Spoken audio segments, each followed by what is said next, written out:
안녕하세요. 닥터 유 유태호입니다. 오늘의 주제는 반려동물의 숨겨진 해입니다.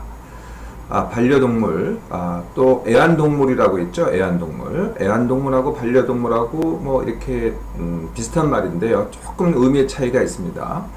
애완동물은 주로 키우고 자라는 모습을 보는 재미죠. 네, 그래서 가장 흔한 게 이제 금붕어, 우리가 어항에다 금붕어 키우잖아요. 이게 이제 애완동물입니다. 또는 모르모트를 키운다든지 카멜레온을 키운다든지 아니면 이제 개미 등의 곤충을 갖다 이렇게 개미집을 이렇게 어항같이 만들어가지고 그게 자라는 모습, 집 짓는 모습을 본다든지, 이게 이제 애완동물이죠. 이거는 뭐하고 같냐 하면은요, 집에서 화초 키우잖아요. 네, 그거랑 아주 같습니다. 하나는 동물, 하나는 식물, 요 차이죠. 그래서 이렇게 집에서 키우는 화초를 뭐라 그러냐면은 관상식물, 네, 보기 좋은 식물, 네, 이렇게 이제 거의 비슷한 의미가 되는 거죠.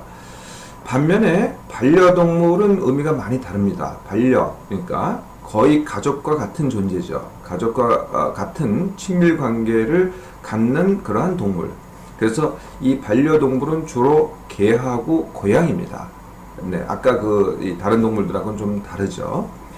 이렇게 반려동물을 키우는 가정이 우리나라에서도 굉장히 많아졌습니다. 불과 뭐 한 10년, 20년 사이 일이죠. 그전에는 이제 영화에서만, 미국 영화나 외국 영화에서만 이렇게 개, 고양이 데리고 다니는 걸 봤잖아요. 이제 그 모습이 우리한테도 굉장히 흔해진 거죠. 어느 정도냐면은요, 2,500만 가구 중에서 한 500만 가구, 네, 그러니까 5가구 중에서 한 가구 정도의 반려동물이 있고요. 개나 고양이가 있고요. 전체 인구의 20%입니다. 그러니까 우리가 5천만이잖아요. 1,000만 명 정도가 개나 강아지를 이렇게 가족으로 또 식구로 데리고 살고 있는 거죠. 그리고 이게 점점 증가 추세에 있다는 것은 뭐 거의 명확합니다. 개하고 이제 고양인데요. 네, 개하고 고양이가 조금 다른 점이 있어요. 네, 그래서 개는 완전히 주인한테 애착이 큽니다. 그러니까 주인만 졸졸졸 따라다녀요. 그러니까 주인이 한 사람인 경우도 굉장히 많고요. 또 가족 전체가 또 주인인 경우도 많은데 한 사람인 경우가 굉장히 많다는 거죠. 반면에 고양이는 사람에 대한 애착이라기보다는 자기 영역에 대한 애착입니다. 그러니까 같은 영역, 같은 공간, 여기에 대한 애착이 더 크죠. 그래서 조금은 이렇게 고양이는요, 조금은 강아지에 비해서는 좀 냉담하다 그럴까요? 그러니까 강아지는 이렇게 착 달라붙는 맛이 있는데 고양이는 조금 이렇게 냉철한 그런 느낌이 있습니다. 강아지를 키우는 집이 더 많습니다. 네, 숫자로 봐서는 강아지를 키우는 집이 더 많는데, 이 키우는 숫자를 봐서는 고양이가 더 많죠. 네, 그러니까 강아지는 뭐 거의 한 마리 정도 키우는 데 반해서 고양이는 여러 마리를 키웁니다. 저의 저희 집에도 2마리의 고양이가 있습니다. 네, 이 2마리 고양이를 좀 보여드릴게요. 네. 네, 보이시죠? 네. 왼쪽에 보이시는 게 파숑이고요. 오른쪽에 보이는 게 후추입니다. 네, 후추는 파숑이의 아들입니다. 네, 그래서 우리 집은 모두 6식구입니다. 저희 부부, 그리고 2 아들, 그 다음에 2 고양이. 그래서 뭐 집이라고 할 수도 있고요. 뭐 동물농장이라고도 뭐 동물농장에도 과언이 아닙니다. 자, 이렇게 개, 고양이를 키우는 이유, 네, 보기에 우선 귀엽죠. 네, 예쁩니다. 그리고 또 예쁜 짓을 해요. 착 달라붙어가지고 이렇게 비비기도 하고 이렇게 핥기도 하고 참 예쁜 짓을 많이 합니다. 네, 근데 그 맛이죠. 더 중요한 게 있어요. 내가 필요할 때 항상 있습니다. 그래서 내가 외로울 때, 네, 그 외로움을 달래주죠. 집에 아무도 없을 때도, 또는 다 잘 때도 틀림없이 나를 기다려줍니다. 더 중요한 거는요, 얘가 딴 데를 안 봐요. 나만 봐요. 네? 딴 데 눈을 돌리지 않아요. 한번 나한테 정을 들이잖아요. 그럼 나만 졸졸졸졸 따라다닙니다. 나만 보죠. 그렇지만 뭐 이렇게 달라붙긴 하지만 그렇게 간섭하지도 않고요. 절대 나를 배신하지도 않고 상처 주지도 않습니다. 말대꾸도 안 하죠. 반항하지도 않습니다. 네, 이게 이제 사람과의 차이점이죠. 이 개 고양이가 이렇게 이제 사람과 굉장히 이렇게 친화적이 됐는데요. 이게 언제부터 이렇게 됐을까요? 네, 개 고양이는 원래는 개 고양이가 아니었습니다. 개는 늑대였고요. 고양이는 야생 살쾡이었습니다. 그러던 것이 한 10,000년 전, 15,000년 전, 요 사이에요. 이제 사람들이 점점 모여 살기 시작했거든요. 그러다가 야생으로 살던 늑대나 고양이가 한 마리 정도가 어떤 이유든지 간에 사람한테 가까이 다가오기 시작했어요. 그리고 사람이 그 다가온 늑대와 야생 살쾡이 한두 마리를 갖다가 이제 가까이에서 먹이도 주고 이렇게 시작이 된 거죠. 이렇게 시작이 된 것이 이제 벌써 만 몇 년이 흘렀잖아요. 예, 그러면서 이제 그 개 고양이로 이렇게 진화되기 시작한 거죠. 그런데 이 개 고양이의 진화는요, 우리가 이제 보통 진화를 갖다가 자연 선택이라고 하잖아요. 그러니까 야생 상태에 있을 때 그거하고는 굉장히 다릅니다. 네, 어떻게 달라졌냐면요, 처음에는 이제 이 사람들하고 같이 살다가 사람들이 어떤 목적으로 개 고양이를 가까이 했냐면은 이제 가축이나 식량을 보호하는 역할을 수행하니까 예뻐한 거죠. 그래서 사실은 뭐 처음엔 한두 종이었죠. 그러다가 이제 19세기까지는 뭐 몇십 종, 뭐 한 3, 40종에 불과했습니다. 그러던 것이 19세기에 들어와서요, 개 고양이를 사람이 다르게 보기 시작한 거죠. 네, 다르게 보기 시작한 게 어떻게 다르게 보기 시작했냐면은 애완동물을 보기 시작한 겁니다. 그리고 또 더 지나가서 반려동물로 보기 시작한 거죠.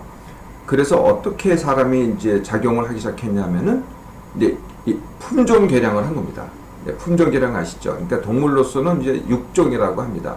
네, 그래서 어떤 품종 개량을 했냐면은 예쁘고, 그리고 사람한테 착 달라붙고, 이렇게 이제 품종 개량을 하기 시작한 거죠.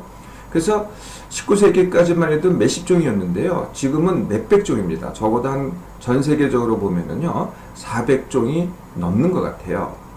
이렇게 자연 선택이 아닌 것을, 사람이 만든 것을 인위 선택이라고 합니다. 어떻게 보면은요, 그래서 이게 이제 동물 공장이 되는 거죠. 네, 우리가 이제 그 식용으로 먹는 가축을 갖다가 공장에서 만들어낸다 그러잖아요. 이 반려동물도 똑같습니다. 이제 와서는요, 공장에서 만들어내는 거죠. 어떤 반려동물을 만들어내요? 예쁘고 사람한테 착 달라붙는. 그런데 여기서 이제 중요한 그 간과되는 사실이 하나가 있어요. 그게 뭐냐면요, 그렇게 예쁘고 사람한테 착 달라붙는 모습만 만들어내다 보니까요, 그 개 고양이 자체로 봐서는 굉장히 병약합니다.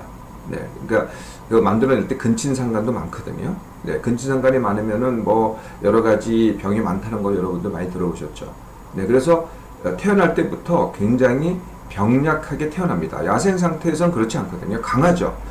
늑대 살쾡이 얼마나 강합니까? 그런데 우리한테 오는 개 고양이는 상당히 병약합니다. 자, 이제 우리 반려동물 개 고양이에 대해서 아셨죠?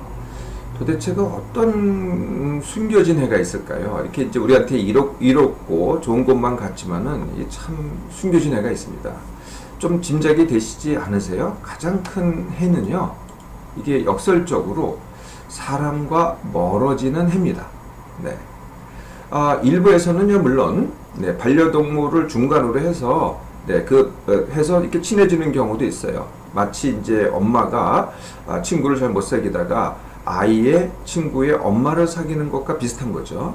그러니까 내가 직접 친구를 못 사귀고 내가 데리고 있는 개나 고양이, 또 그 개가 좋아하는 다른 개, 네, 그 다른 개의 주인, 이렇게 사귀게 되는 거죠. 이런 경우도 있긴 있는데요. 이게 이제 전체적으로 보면은 그거보다는 내가 반려동물하고 더 많은 시간을 보내잖아요. 그러면 어떻게 돼요? 내 가족, 내 친구, 내 동료들과 감정 소통을 하고 함께 보내는 시간이 아무래도 줄어들게 됩니다. 그리고 아까 이제 반려동물은 나한테 그냥 애착이 있다 그랬잖아요. 달라붙습니다. 반면에 어떻게 사람이 그런가요? 네, 사람은 그렇지 않죠. 선택을 하게 되거든요. 그러니까 새 친구 사귀기가 굉장히 어려워져요. 말 걸기가 점점 더 어려워지죠. 또 사람과의 갈등과 어려움이 있잖아요. 예, 그러면은 나만 보고 나만 바라보고 상처도 주지 않는 내 반려동물, 개, 고양이한테 회피를 하는 거죠.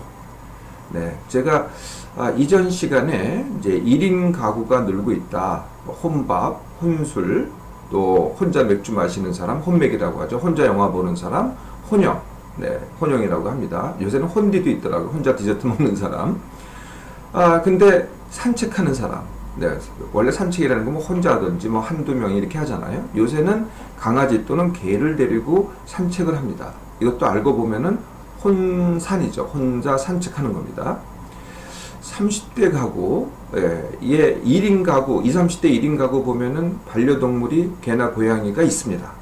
또 아기가 없는 부부의 1세대 가구 보면은 또 반려동물이 있습니다. 그러니까 아기 대신 네, 강아지, 개를 키우는 거죠. 그러니까 어떻게 되겠어요? 점점 개인화됩니다. 사람이 개인화되고 일인화되죠. 네. 이 가장 뭐 다른 이유도 참 많습니다만은 역으로 반려동물이 그런 그 개인화를 촉진하고요. 지난 시간에 말씀드렸던 스마트폰이 또 이런 일인화를 촉진합니다. 그러니까 혼자 있는 게 아니고 스마트폰만 보고 있는 거죠. 이거랑 거의 이제 똑같은 겁니다. 네. 그래서 첫 번째가 사람과 멀어지는 해. 이미 말씀드렸듯이 반려동물과 사람과는 차이점이 있는데요. 반려동물은 그렇게 만들어졌습니다. 주인한테 붙지 않으면 생존할 수 없게끔 만들어져 있죠. 그래서 우리가 어떻게 생각해서 반려동물이 나를 좋아한다. 네, 뭐 보기에는 좋아합니다. 그런데 그렇게 태어났다는 거죠. 그러니까 주인을 딱 만나면요, 그다음부터 주인을 좋아하게끔 만들어졌다는 겁니다. 그래서 반려동물은 선택이 없어요. 주인을 좋아하느냐 아니면은 죽느냐의 선택이죠. 반면에요, 사람은 어때요? 반드시 선택을 하죠. 네, 좋다, 싫다, 좋다가도 싫다, 싫다가도 좋다, 이런 선택을 합니다. 이게 이제 반려동물과 사람과의 차이점이 되는 거죠. 예, 두 번째는요, 이미 제가 병약하게 태어났다 그랬잖아요. 네, 반려동물에 들어가는 이 병약한 반려동물에 들어가는 시간과 노력과 비용이 점점 불어납니다. 처음에 데려올 때는 뭐 안 그랬는데요. 가면 갈수록 더 그렇게 되는 거죠. 이미 병약하고, 두 번째는 사람과 같이 사면서 이 사람이 갖고 있는 병들을 갖게 돼요. 네, 이게 참 희한하죠. 네, 그래서 원래 야생동물은요, 비만이 없어요. 네, 야생동물, 돼지도 비만이 아닙니다. 하마, 네, 우리가 비만같이 생겼지만은 정말 돼지가 자기를 비만이라고 부르면은 굉장히 섭섭해하죠. 그러니까 야생동물 중에는 비만이 없습니다. 그런데 사람이 데리고 살잖아요. 그럼 비만이 됩니다. 그래서 개, 고양이가 비만이 되죠. 개, 고양이에 당뇨병이 있고요, 고혈압이 있고요, 퇴행성 관절염이 있습니다. 네, 이렇게 이제 사람의 병을 갖다가 내가 데리고 있는 가축한테 옮겨주는 거죠. 네. 네. 그리고 거꾸로 이런 말 들어보셨어요? 인수 공통 감염병. 네. 그래서 거꾸로 사람의 병 중에는요, 동물한테 온 게 있어요. 예를 들면 에이즈도 사실은 뭐 원숭이한테 왔다 그러죠. 네. 에볼라 바이러스도 원숭이한테 왔다 그래요. 그러니까 동물들한테 있었던 병인데 이제 사람한테 넘어오는 거죠. 이렇게 동물의 병이 사람에 넘어오는 것보다는요, 사람의 병을 갖다가 동물에 넘기는 경우가 이 반려동물을 통해서 훨씬 많아진 겁니다. 예, 그러다 보니까 어떻게 돼요? 요새 주위를 잘 보세요. 동물병원이 굉장히 빠르게 늘어나고 있습니다. 네, 그러니까 동물병원에 우리가 우리 반려동물 데리고 가죠. 시간, 노력, 비용을 쓰는 그것이 이제 우리가 잘 몰랐던 해가 되는 거죠. 또 하나의 해가 있습니다. 이게 일종의 요새는요, 사회 계급화, 차별화 같이 이게 등장을 하더라고요. 그래서 우리가 이제 가진 사람, 안 가진 사람, 이게 이제 차별화 되잖아요. 네, 그래서 반려동물을 가진 사람, 또 같은 반려동물이라도 더 비싼 반려동물, 뭐 품종이 좋다든지 희귀하다든지 이런 동물을 가진 사람과 안 가진 사람이 차별화되기 시작하는 거죠. 이건 마치 명품을 가진 사람과 안 가진 사람이 차별화되는 것과 비슷합니다. 네, 이것도 이제 또 감춰진 해라고 할 수 있겠습니다. 자, 이게 이제 사람에 대한 해라고 한다면은요, 거꾸로요, 반려동물에 대한 해가 있습니다. 네, 동물도 이제 이게 생명이다 보니까 네, 해가 되는 거죠. 네, 그 첫 번째는 노예화라는 겁니다. 예, 노예가 어떻게 돼요? 주인한테 충성하지 않으면 존재할 수가 없잖아요. 생존할 수가 없잖아요. 네, 개, 고양이 입장에서는 주인이 없으면 살 수 없죠. 네, 그리고 주인을 기쁘게 해야만 살죠. 의존적인 존재가 되죠. 네, 개, 고양이는 주인인 나의 노예가 되는 겁니다. 그리고 또 병약하잖아요. 그러니까 개, 고양이 입장에서는 고통이죠. 병이 있고 고통을 받고 병원 가서 뭐 주사 맞고 약 먹고 또 필요하면 수술 받고, 그러니까 사람이 받는 고통을 고스란히 받습니다. 거기다가요, 뭐가 또 얹어지자면요, 주인한테 학대받는 이 반려동물도 상당수 있습니다. 거기다가 더 나아가서는 유기를 합니다. 유기. 네. 우리나라에서 유기되는 동물이요, 반려동물이 한 8만 마리 정도 된다고 합니다. 그 중에서 이제 다 이렇게 수용시설을 키우다가 또는 다른데 또 분양도 보내고 이러다가 그래도 안 되면은 그 중에서 20%는 안락사를 시킵니다. 네. 근데 이런 운명을 맞게 되는 거죠. 어떻게 이제 유기가 되느냐? 그러니까 처음에 좋았다가 이제 실증이 나기 시작합니다. 그럼 이제 변심이 되는 거죠. 휴가를 가려고 하는데 어디다 맡긴다는 게 또 돈이 들어요. 네, 이런 경우도, 또 질병이 이제 우리 반려동물한테 생겼어요. 아까 제가 병이 많이 생긴다 그랬잖아요. 그러니까 병원비가 들잖아요. 네, 이러니까 또 생각이 달라지는 거죠. 그래서 남의 눈을 피해서 유기를 하는 겁니다. 자, 반려동물의 숨겨진 해. 네, 어느 정도는 조금 의외에 있을 수도 있겠지만은 이게 이제 사실입니다. 그래서요, 반려동물은 이렇게 갖고 놀다가 실증 나면 버리는 이렇게 장난감은 아니라는 거죠. 일단 선택을 하면은요, 그 동물의 평생을 함께 해야 됩니다. 반려동물을요, 혼자 사는 방법으로 이용하지는 마세요. 반려동물을요, 혼자 사는 방법으로 이용하시지 않았으면 좋겠습니다. 사람은요, 사람과 부딪혀야만 더 큰 사람으로 성장하게 됩니다.